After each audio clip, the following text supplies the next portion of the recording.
হরে কৃষ্ণ, রাধে রাধে। রাধা কৃপা 56 ইউটিউব চ্যানেলের পক্ষ থেকে অনন্ত কোটি সাধুগুরু বৈষ্ণবের চরণে এই অধম সুখদেব দাসের অনন্ত কোটি ধন্যবাদ প্রণতি জ্ঞাপন রেখে আজকের আপনাদের সামনে আমি শিবরাত্রি ব্রত কথা আলোচনা করার চেষ্টা করব। তো আজকে হরিকথার আলোচ্য বিষয় হলো শিবরাত্রি ব্রত মাহাত্ম্য 2025। তো 2025 সালের কবে শিবরাত্রি এ নিয়ে প্রথমে আলোচনা আমরা করব। তো দেখুন ভক্তগণ, দুটো মত আছে, একটা হচ্ছে শাক্ত মত, একটা হচ্ছে বৈষ্ণব মত।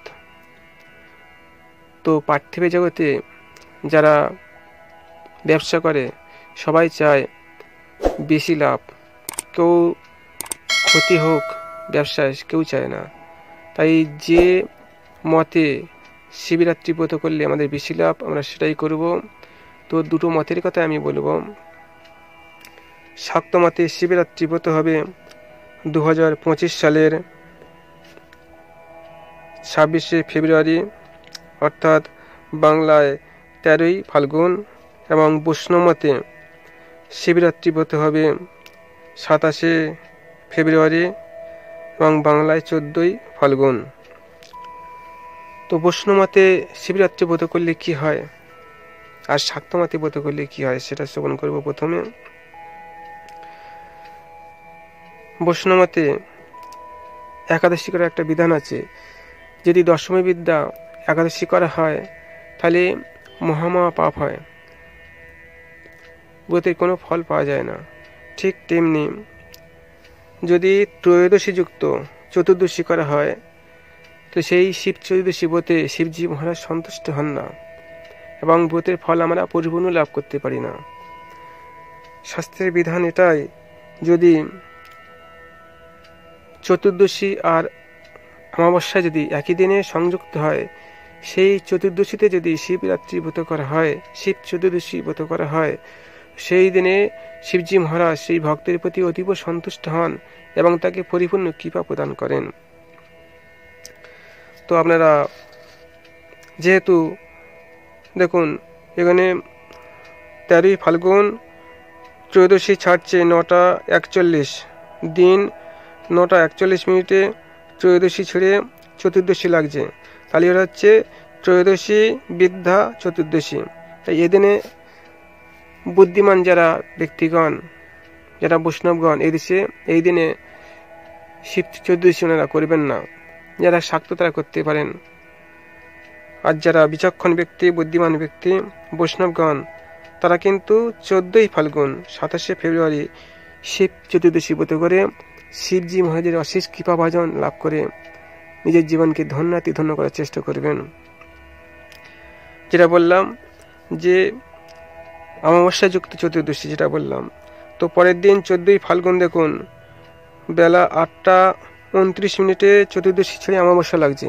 একই দিনে অমাবস্যা আবার চতুর্দশী, দুটোর যে সংযোগ, এই দিন হচ্ছে মহাফলদায়ক, শিবজি মহারাজের অতীব প্রিয় দিন। অমাবস্যা আর চতুর্দশী একসঙ্গে সংযোগ, এই দিনে ব্রত করলে সেই ব্রতের ফল কিন্তু অনন্ত গুণ। তাই যারা বুদ্ধিমান ব্যক্তি, সজ্জন ব্যক্তি, আপনারা 14ই ফাল্গুন 27শে ফেব্রুয়ারি বৈষ্ণব মতে শিব চতুর্দশী ব্রত করার চেষ্টা করবেন, তাহলে আপনারা বেশি লাভবান হবেন। এখানে লাভ লোকসানের হিসাব না দেখালে সাধারণ যারা ব্যক্তি তারা বুঝতে পারবেন না। আমরা সবাই চাই বেশি লাভ। যদি বেশি লাভের আশা আমরা করি, যদি বেশি কৃপা লাভ করার চেষ্টা করি, তো 27শে ফেব্রুয়ারি 14ই ফাল্গুন বৈষ্ণব মতে শিব চতুর্দশী ব্রত করা আমাদের কর্তব্য। তো আপনারা শাক্ত মতে করবেন কি বৈষ্ণব মতে করবেন সিদ্ধান্ত আপনাদের, আমি কারোর উপর চাপিয়ে দেবো না যে এই দিনে করুন। দুটো সিদ্ধান্ত বললাম। তো আমরা এখন শিবরাত্রি ব্রত কথা শ্রবণ করব। হরে কৃষ্ণ, রাধে রাধে। হরে কৃষ্ণ, রাধে রাধে। চলুন ভক্তগণ, আমরা শিবজির মুখ নিঃসৃত এই শিবরাত্রি ব্রত কথা কিন্তু শিব ঠাকুর পার্বতীজিকে বলেছিলেন। তো হর পার্বতীর সংবাদে এই শিব চতুর্দশী ব্রত কথা বর্ণিত হয়েছে। শিবজি মহারাজ পার্বতীজিকে অর্থাৎ শিবজি মহারাজ ওনার স্ত্রী পার্বতীকে শিব চতুর্দশী ব্রত কথা যেভাবে বর্ণনা করেছেন আমরা সেটাই এখন শ্রবণ করব। চলুন ভক্তগণ আমরা শিবরাত্রি ব্রত কথা শ্রবণ করি। কৈলাস পর্বতে পার্বতী শিবকে জিজ্ঞাসা করলেন, হে ভগবান, আপনার সন্তোষী মানব গণের ধর্ম, অর্থ, কাম ও মোক্ষে লাভের হেতু মনুষ্য কি কর্ম, কি ব্রত অথবা কি তপস্যা করিলে আপনি সন্তোষ লাভ করেন? পার্বতীর এই বাক্য শ্রবণ করিয়া ভগবান শঙ্কর বলিলেন, হে প্রিয়ে, ফাল্গুন মাসের কৃষ্ণপক্ষের চতুর্দশীতে যে ঘোর অন্ধকার রাত্রি হইবে তাহার নাম শিবরাত্রি।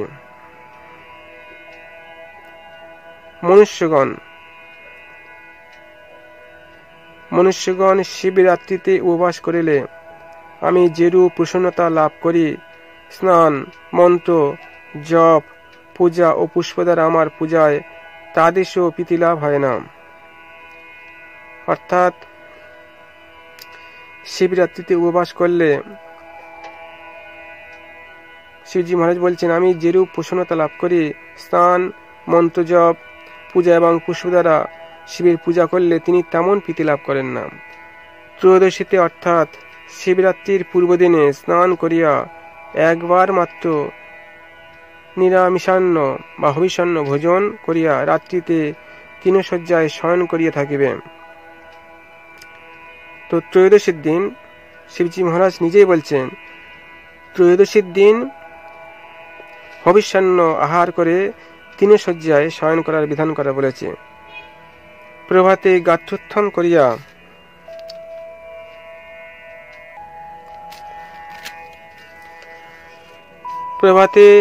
গাত্রোত্থান করিয়া অর্থাৎ প্রভাতে উঠে আবশ্যকীয় নিত্যক্রিয়া শেষ করিয়া যথাবিধি সন্ধ্যা উপাসনাদি করিয়া বিল্বপত্র চয়ন করিবে। শিব পূজাতে সকল বস্তু অপেক্ষা বিল্বপত্রই প্রশস্ত। হে প্রিয়ে, ভক্তি সহকারে বিল্বপত্র দ্বারা আমার পূজা করিলে আমি যেরূপ সন্তুষ্ট হই, মণিমুক্তা, প্রবাল, স্বর্ণ ও পূজা দিতে আমার সেইরূপ প্রীতি লাভ হয় না।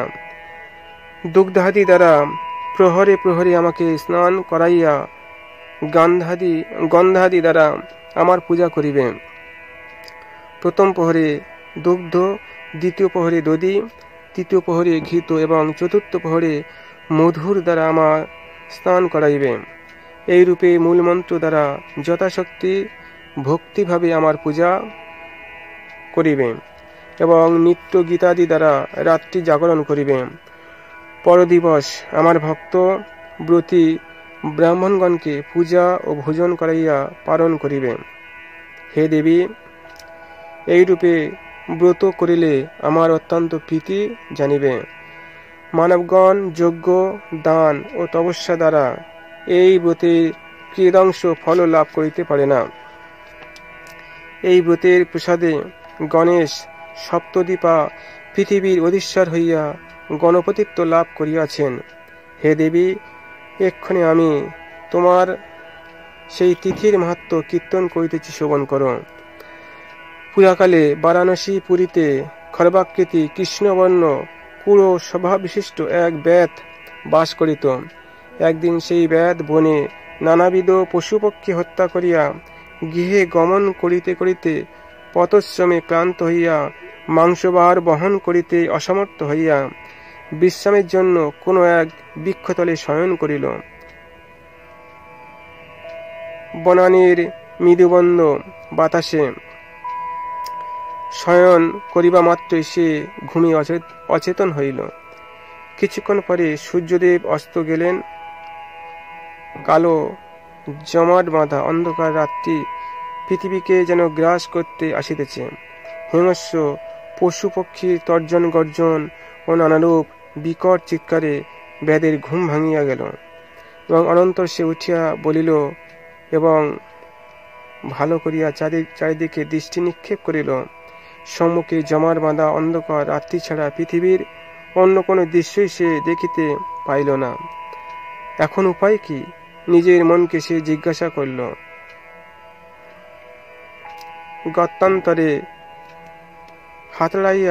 হাতড়াইয়া অতি কষ্টে একটি বেল গাছের নিকটে উপস্থিত হইল, আর এক পাও অগ্রসর হইতে পারিল না। অতঃপর সেই বেলগাছের উপরিভাগে একটি ডালে লতাপাতার সাহায্যে সমস্ত দিনের শিকার করা পশুপক্ষীগুলি ভালো মতন বেষ্টন করিল এবং হিংস্র জন্তু জানোয়ারের কবল হইতে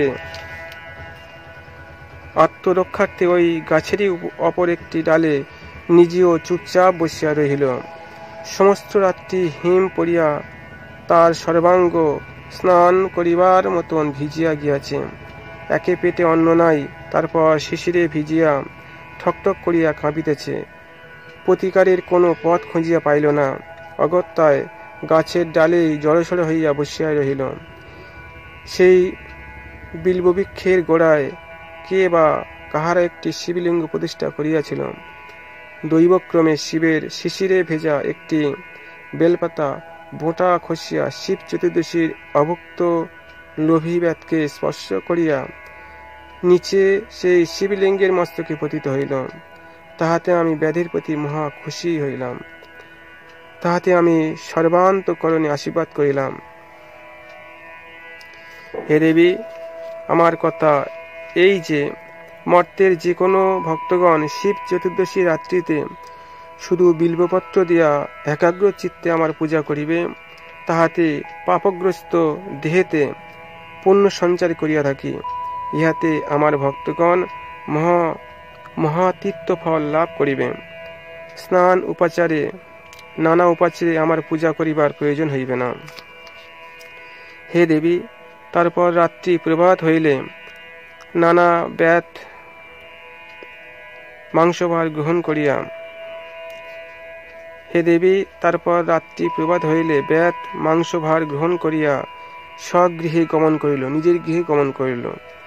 কিছুকাল পরে ব্যাধের আসন্ন সময় উপস্থিত হইলে যমদূত আসিয়া দৃঢ় পাশ দ্বারা তাহাকে বদ্ধ করিতে যাইলে আমার দূত তথায় উপস্থিত হইয়া যমদূতকে নিবারণ করিতে লাগিল। তারপর উভয়ের অত্যন্ত কলহ উপস্থিত হইলে আমার দূত যমদূতকে পরাজিত করিয়া ব্যাধের সহিত তাহাকে কৈলাসপুরীতে আনয়ন করিল।